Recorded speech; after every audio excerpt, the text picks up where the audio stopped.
సూలూరుపేటలో బాలిక అదృశ్యమైంది. ట్యూషన్కి అని ఇంటి నుంచి వెళ్లిన 6వ తరగతి చదువుతున్న ఆఫ్రీన్ అనే విద్యార్థిని అదృశ్యం అవ్వడంతో స్థానికంగా సంచలనం సృష్టించింది. తిరుపతి జిల్లా సూలూరుపేటలో 6వ తరగతి చదువుతున్న బాలిక అదృశ్యమైంది.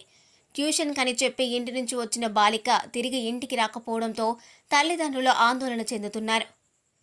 సూలూరుపేట పట్టణంలోని గాన్లా వీధికి చెందిన తల్లి షేక్ వజీహా, తండ్రి షేక్ అజ్ముద్దీన్ కుమార్తె షేక్ అఫ్రిన్ అనే 6వ తరగతి చదువుతున్న 12 సంవత్సరాల బాలిక ఈరోజు ఉదయం 5:30 ఇంటి వద్ద నుంచి బయలుదేరి ట్యూషన్కి అని చెప్పి పట్టణంలోని ఓ ప్రైవేట్ స్కూల్కి వెళ్తుండగా మార్గ మధ్యంలో అమ్మాయి యొక్క చిన్నన్న బైక్పై ఎక్కించుకొని స్కూల్ వద్ద వదిలి వెళ్ళగా వెంటనే స్కూల్ నుంచి బయటికి వెళ్లిపోయింది. ఇంతకీ పాప ఇంటికి రాకపోవడంతో తల్లిదండ్రులు ఆందోళన చెంది పట్టణమంతా వెతికి పోలీస్ స్టేషన్లో పోలీసులను ఆశ్రయించగా పోలీసులు కేసు నమోదు చేసి పాప కోసం గాలింపు చర్యలు ముమ్మరం చేశారు.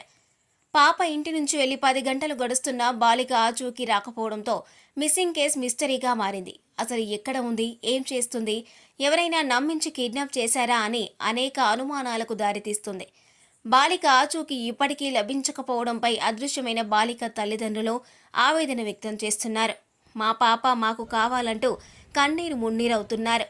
కుటుంబ సభ్యులు అయితే బాలిక ఆచూకీ కనిపెట్టేందుకు పోలీసులు ముమ్మరంగా గాలింపు చర్యలు చేపట్టారు. సీసీ కెమెరాలు పరిశీలిస్తున్నారు. సూళ్లూరుపేట నుంచి చెన్నై వరకు అన్ని ప్రధాన రైల్వే స్టేషన్లలో పోలీసులు పాప కోసం గాలిస్తున్నారు. రోడ్డుపై నడుచుకుంటూ వెళ్తున్న వీడియో సీసీ కెమెరాలో నమోదైంది. మరి పోలీసులకు సవాల్గా మారిన పాప ఆచూకీ లభించేనా వేచి చూడాలి. సీసీ కెమెరా చెక్ చేసి రైల్వే స్టేషన్ తో పాటు పోయినట్టు చూపిస్తుంది. అక్కడ నుంచి మనకు సీసీ కెమెరా చూపించలేదు సార్. మనోరాలు సార్, నేను చెన్నైలో ఉంటాను. మా మనోరాలు మాకు 8 గంటలకి పాప కనిపించలేదని చెప్పారు. అక్కడి నుంచి మేము వచ్చేసాము. మేము కార్ బుక్ చేసుకుని మేము వచ్చేసాం ఇడికి. ఇలా మేము ఆడ ఉన్నామని ఏమన్నా ఆడ వచ్చేసిందో ఏమో తెలియదు. చెన్నైలో పాప మా అడ్రస్ అదే అడ్రస్ తెలుసు, వస్తా ఉంటది కదా. మాతో ఇప్పుడు అల్లుడు కూతురుతో ఎప్పుడు వాటర్ పంపిస్తారు. అందరితో మాతో అందరూ కలిసి వస్తారు సార్. మాతో అదే అదే అది మా ఇంటికి పోయి ఉంటుందని మేము ఆడ కూడా చెప్పి ఉండాం. మేము చెన్నైలో చెప్పి ఉండాము. మా ఇంటికి అటు కూడా చెప్పి ఉన్నాం. ఒకవేళ వస్తాదేమో అని చెప్పి ఉన్నాము. ఎవరు ఇంతవరకు ఏం లేదు సార్. సాయంకాలం అవుతుంది. బిడ్డగా కాలాలు ఎంత చెడిపి ఉండదు సార్. చిన్న పాప కదా సార్. కొంచెం బాగున్నాయి. మా పాప కనిపించే బాగున్నది సార్. పాప కనిపించట్లేదు. పొద్దుటి నుంచి కనిపించట్లేదు. అందరూ వెతుకుతూనే ఉన్నారు.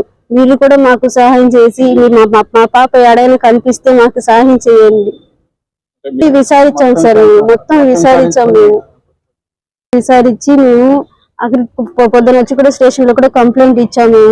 కంప్లైంట్ కూడా వాళ్ళు కూడా తీసుకున్నారు. వాళ్ళు కూడా రెస్పాండ్ అయ్యి వాళ్ళు కూడా చూసారు, వెతికారు.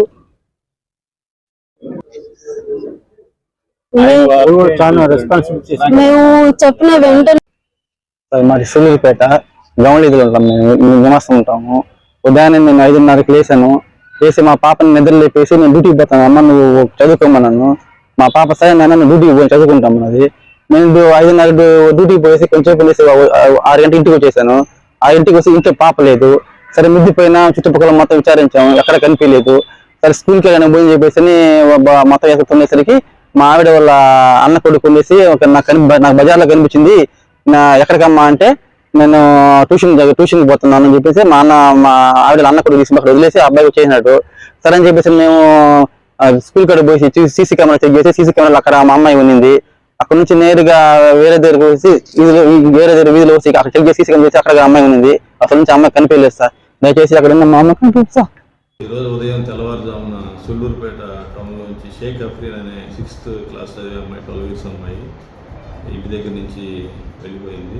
మన టౌన్లో కూడా CCTVs చూడటం జరిగింది. దాని కొంచెం రైల్వే స్టేషన్ వైపు వెళ్తున్నట్టుగా గమనించి ఎస్ఐ గారు మేము ఒక 5 బృందాలుగా ఏర్పాటు చేసి అమ్మాయి ఆఫీస్ కోసం ఎక్కడం జరుగుతుంది. అదేవిధంగా మీడియా వారి సహకారంతో మీడియా గ్రూపుల్లోనూ GRP, RPF వారి సహకారంతో చెన్నై రైల్వే స్టేషన్ అన్నింటికి కూడా చెన్నై సెంట్రల్లో గుమ్మడిపూండి, మన సూళ్లూరుపేట, అదేవిధంగా వాళ్ళ యొక్క ఏ గ్రూప్స్ ఉన్నాయన్నీ ఆటో స్టాండ్స్, ఈ కొంచెం కొన్ని వివరాల ప్రకారం తడలో కూడా దిగినట్టుగా కొంతమంది చెప్పడం జరిగింది.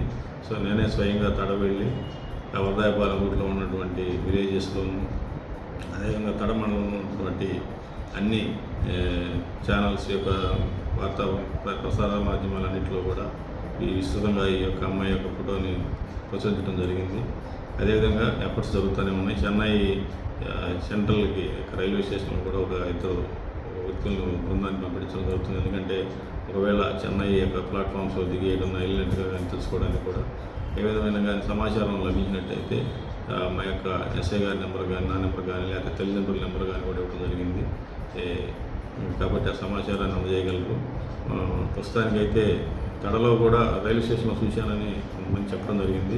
ఆ కోణంలోనూ ఒకవేళ చెన్నైకి వెళ్తే కనుక ఎక్కడికి వెళ్ళి ఉండొచ్చు అనేది ఆ రెండు కోణాల్లో కూడా విచారిస్తున్నాము. అదేవిధంగా వారి బంధువుల దగ్గర కూడా వెళ్ళే అవకాశం ఉంటే తల్లిదండ్రులు కూడా చెప్పడం జరిగింది. వారు కూడా కొన్ని బృందాలకు తల్లిదండ్రులు కూడా వాళ్ళ చుట్టాల బంధువులు కూడా కొంతమంది బృందాలు ఏర్పడి మాకు కూడా సహకరిస్తున్నారు.